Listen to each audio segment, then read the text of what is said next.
When you ask someone to do a monotype challenge, Bug is rarely an appealing type to choose. The low base out total of most bugs, coupled with a genuinely horrendous offensive profile, means it's often difficult to make work, but difficult does not mean impossible. I attempted to beat the fan game PokéRogue's Mono Bug Challenge as a part of Bug Month, and I succeeded with a squad that the viewers voted for. Here is how I did it. The winning run began following an embarrassing loss to a boss Magino. Okay, what am I supposed to do? What was I supposed to do?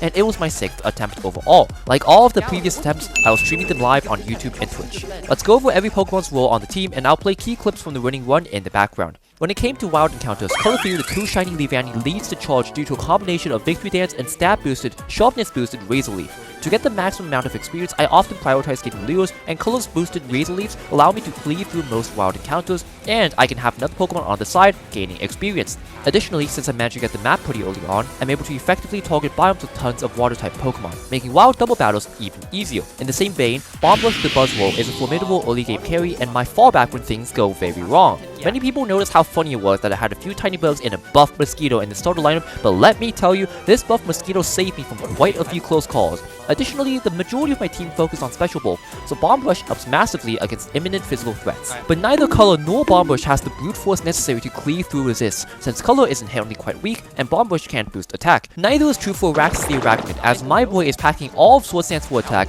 Aqua Step for speed, Water Bubble and Tinted Lens for brute force, and Heal Order as the ultimate psych when his health gets low. Araxis contributes the most in boss battles, like against Ivy and the Aether Foundation members, weaponizing Aqua Step's brutal single target damage and his ludicrous special bulk. Okay, we got Color, Bomb Rush, and Araxis as primary offense, but who do we got as backup? This is where the one and only Bug-to-Bug the Beautifly comes in, epitomizing the spirit of Bug Month. I nicknamed him that before Bug Month started. Bug-to-Bug has 2 main roles. When I added him to the team, he was mostly used, but Tom has simple boosted quiver dances to everyone else, and even if they aren't special attackers, the speed and special defense boosts are still quite useful in a pinch, especially for Bomb Rush and Araxis. However, what I didn't initially realize was how nuclear stored power can be when launched with the stupendous amount of boosts that Bug-to-Bug usually racked up. Bug-to-Bug's frailty often limits entry against wild encounters, but when an imposing special threat requires neutralizing and Araxis is low, you know who I'm sending out. This segues perfectly into Wingstorm the Frostmoth, the ideal recipient of Bug-to-Bug's quiver dances. Honestly, just showing the moveset probably gives you an idea of what Wingstorm is supposed to do. Even though it lacks the nuclear potential of Araxis, Wingstorm's ability Ice Scales and Sleep Powder affords setup opportunities that Araxis might struggle with, and Ice's potent offensive coverage means that, especially after a few boosts, its damage output is quite similar to Araxis. And that leaves just one. So far, every member of the team is capable of doing catastrophic amounts of damage, spread damage, single target damage, immediate damage, setup boosted damage, and unexpected damage. But of course, the channel's favorite Spinny Spinny the Ariados does not adhere to that rule. To say that Spinny Spinny is ultimate support is an absolute understatement. Pranks allow Spinny Spinny to evolve legendary feats, stifling physical threats with Strength Sap, neutralizing nigh everything with Parting Shot, using Scare Face to slow down fast flying type threats, and providing the niche but sometimes useful speed control via sticky webs. I mean, is there even anything I have to say? Sure, Spinny Spinny rarely hits the field, but when he does, he makes sure his impact is felt. Alright, that's the comprehensive team overview, and in the background, I've already shown a good few clips of the team in action, but there are a select number of contributing aspects for one specific team member, Araxis. Firstly, vitamins, or as one of my friends calls them, drugs. Nearly every vitamin I saw was given to Araxis because, remember, with decent defensive typing, an insane special defense stat, reliable healing, and another tool I get to later, Araxis was my dedicated endgame demon, but I'm going to need all the bulk I can get on him so he can execute his job. Secondly, believe it or not, the Evo team actually helped me in my win. I matched up against the Aether Foundation, which was genuinely one of the freest matchups for Araxis to cleanse everything. Faba was a pushover, and Lucemin's demonic Nihilego, which would otherwise be a running killer for Monobug, gets nuked by Araxis' Aqua Step and boosted further using the sword stance I grabbed against the lead Clefable. And lastly, Terror Steel Araxis. Chat, this is it. This is the run. Come on, let's go Araxis, let's go.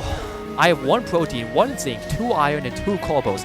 This thing is set up for victory. It's set up for warfare. I'm gonna get so... With everything explained, let me run through the 2 biggest choke points in any PokéRogue run.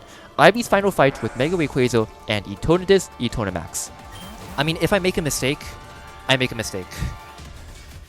Ivy's fight began with Color Theory facing down Greninja, and predicting a switch, I went for Stoneaxe immediately. Color was not intended to survive for long, but getting Stealth Rocks up is my insurance policy against whatever Ivy has in the back. The Stoneaxe connected against the incoming Mega Rayquaza, doing less than a ball, but knowing that Color Theory needed to be sacrificed to bring his teammates in safely, I kept spamming the move, managing 1 more Stoneaxe connection before Hurricane Oko. Thank you for your service. Being a bit scared that Araxis alone can't carry me to victory, I switched in Wing Stomp, knowing that Ice Scales can allow me to tank a Hurricane or two. A first turn Hurricane miss gave Wing Stomp the opportunity to set up 2 Quiver Dances with half his health remaining, and just when I thought Terror wasn't necessary... Wait, chat. Oh, never mind. They crit.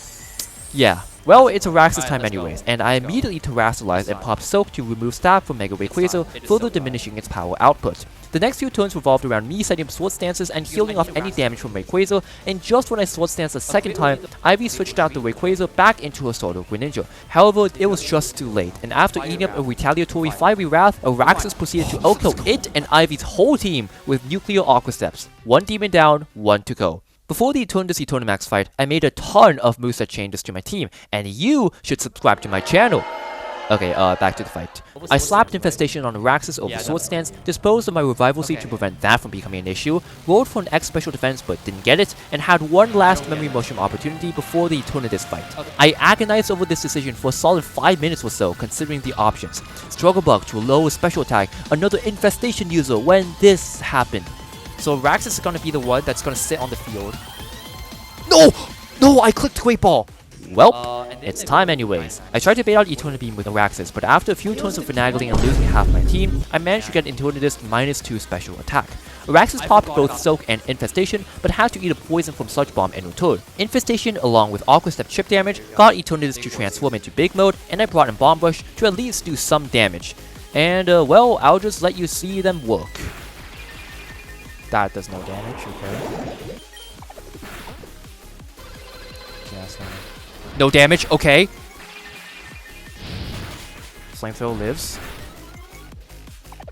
Do we still have Infestation? I can't tell.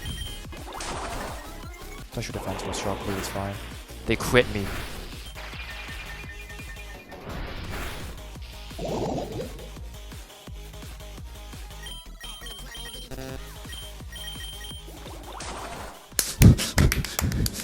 Let's go!